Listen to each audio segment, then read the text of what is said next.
की उपस्थिति में वंदनीय बुद्ध और परम ज्ञानी सौंदंड का इस राजसभा में स्वागत करता हूं।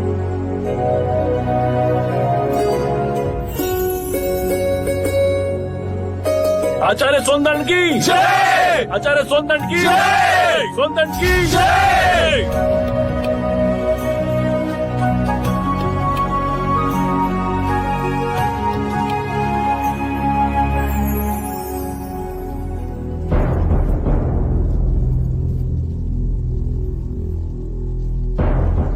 आज ये दोनों मान्यवर महाराज की उपस्थिति में इस राजसभा में अपने अपने विचार व्यक्त करेंगे। ऐसे विचार जिससे आप लोगों के ज्ञान की वृद्धि होगी। अब मैं दोनों मान्यवर से विनती करता हूं कि वो किसी एक विषय पर अपने विचार प्रकट करें। आप आयु में मुझसे छोटे हैं, अतः विषय चुनने का अवसर भी मैं आप ही को देता हूं। कहिए, किस विषय पर चर्चा करनी है? प्रणाम सौंदंड। क्या आप बता सकते हैं कि एक सच्चे ब्राह्मण में कौन कौन से गुण होना अनिवार्य है? यदि आप चाहें तो वेदों के उदाहरण भी दे सकते हैं। वेद पाठ तो सौंदंड का प्रमुख विषय है। वेद की गहन गुत्थियों को सुलझाने में आप महारथी हैं। भिक्षु गौतम, पूर्ण ब्राह्मण बनने के 5 लक्षण हैं। सुंदर रूप, मंत्रोच्चारण एवं अनुष्ठान करने में प्रवीण, 7 पुष्टों से रक्त की शुद्धता, अच्छा ज्ञान, अच्छा कर्म। इन 5 गुणों में से भी सर्वाधिक महत्वपूर्ण गुण कौन कौन से होने चाहिए? और इनमें से किसी भी गुण के अभाव में क्या वो सच्चा ब्राह्मण हो सकता है? अंत के 2 गुण, अच्छा ज्ञान एवं अच्छा कर्म। सुंदर रूप, मंत्रोच्चारण एवं अनुष्ठान करने की प्रतिभा, 7 पीढ़ियों से रक्त की शुद्धता आवश्यक नहीं। क्षमा कीजिएगा, परंतु सोनदत्त जी उचित उत्तर नहीं दे पाए। बुद्ध के प्रश्नों ने इन्हें उलझा दिया है। ये तो ब्राह्मणों का अपमान है।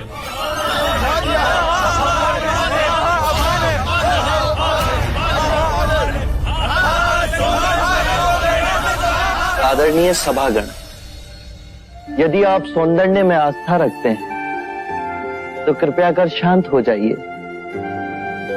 उन्हें अपनी बात कहने दें। यदि आप उनमें आस्था नहीं रखते हैं तो आप में से जो चाहे इस विषय की चर्चा को आगे बढ़ा सकता है। मैं आप सभी के प्रश्नों के उत्तर दूंगा।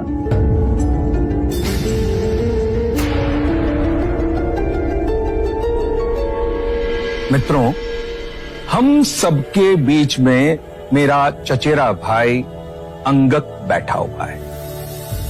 अंगक रूपवान है, उसका आचरण कुलीन और उत्कृष्ट है। उसके बाह्य सौंदर्य की बराबरी केवल भिक्षु गौतम के साथ ही की जा सकती है। 2 परिवारों के रक्त की शुद्धता उसके अंदर बह रही है। वेद पाठ का ज्ञानी है, ये 3 गुण तो उसमें है। पर यदि विचार के रूप में देखें कि अंगक मदिरापान करता है, हत्याएं करता है, बलात्कार करता है, झूठ बोलता है, चोरी भी करता है, तो उसके बाकी के गुणों का कोई मूल्य ही नहीं रह जाएगा। अतः मित्रों, सदकर्म और ज्ञान ही सर्वोपरि है पूर्ण ब्राह्मण बनने के लिए। इन दोनों गुणों में से भी सर्वोत्तम गुण आप किसे समझते हैं? सदकर्म और ज्ञान दो नहीं हो सकते। जैसे एक हाथ दूसरे हाथ को और एक पैर दूसरे पैर को साफ करता है, उसी तरह सदकर्म और ज्ञान एक दूसरे के पूरक होते हैं।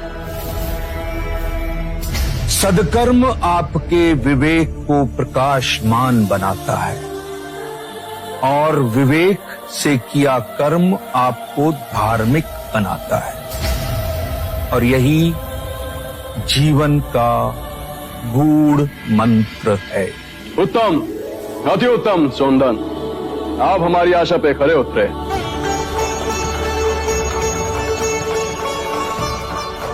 बुद्ध, अब आप बताएं कि हमारे परम विद्वान सोनदन से आप क्या पूछना चाहते हैं?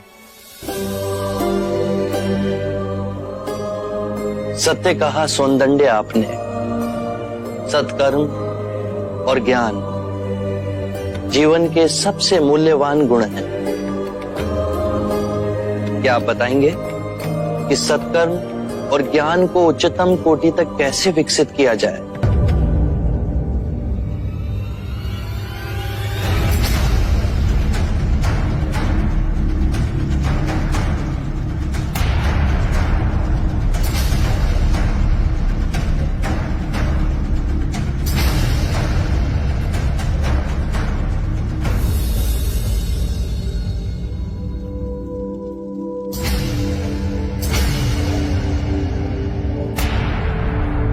हे करुणा निदान, इस विषय में आप ही हमारा मार्ग निर्देश करें। हम तो केवल सिद्धांत जानते हैं, किंतु आप बुद्ध बन परम सत्य को प्राप्त हुए हैं। हे परम पुरुष, आप ही बताएं, सदकर्म और ज्ञान की उच्चतम कोटि तक कैसे पहुंचा जा सकता है? आत्म मुक्ति के 3 चरण हैं: शीलाचार,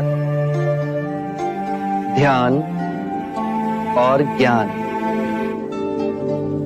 यदि हम शीलों का आचरण करते हैं तो ध्यान साधना में वृद्धि होती है, और ध्यान साधना से ज्ञान का उदय होता है, जिससे शीलों का गहन आचरण करना संभव होता है। इसके द्वारा काम, क्रोध, मोह, माया, तृष्णा से दूर हो आत्म मुक्ति, शांति और आनंद को प्राप्त कर सकते हैं।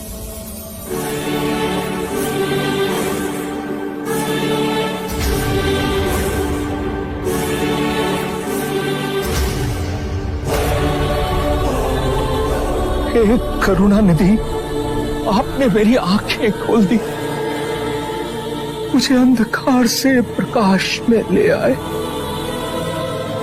हे परम पुरुष, मुझे आपकी शरण में ले ले। मुझे संग की शरण में ले ले परम पुरुष। शाक्य मुनि बुद्ध की, शाक्य मुनि बुद्ध की, शाक्य मुनि बुद्ध की, शाक्य मुनि बुद्ध की, शाक्य मुनि बुद्ध की, शाक्य मुनि बुद्ध की, शाक्य मुनि बुद्ध की।